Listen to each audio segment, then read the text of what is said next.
Good morning! For today's video, mangunguha tayo ng talbos ng kamote para pangtinda.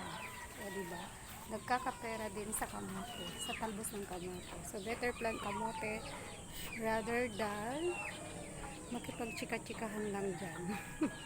So yun, kahit maliit, at least maliit ang kita, at least meron. Maliit ang benta. So ayan guys, kuha tayo ng talbos ng kamote. Ayan natin ang ating camera.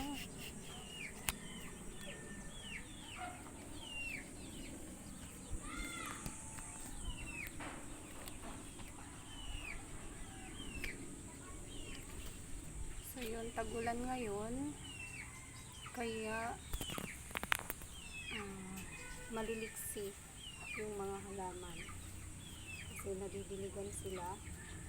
So madami tayo ngayon makukuha ang talbos ng kamote at marami tayong pa-order at sariwang-sariwa. So sure na malinis. So ayan guys ha. Yan ang isang katibayan na simple lang tayo at hindi maarte. Walang arte. Kasi hindi bagay. Bukod sa hindi bagay.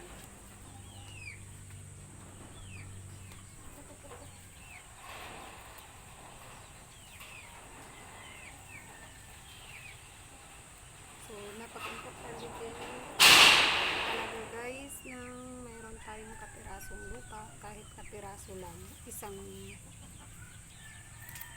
metro ay malaking bagay na para magtanim-tanim ng kahit na kaunti. Uy, habaan mo, ganto.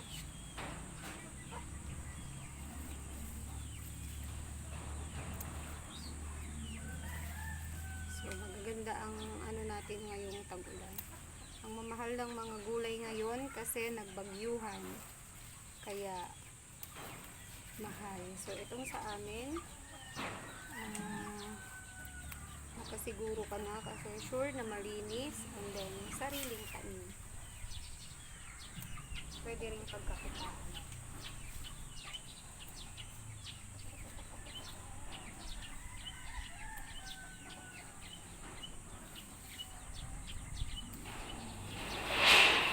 Hindi pa tayo nakakaalis sa pwesto natin, nakadami na tayo.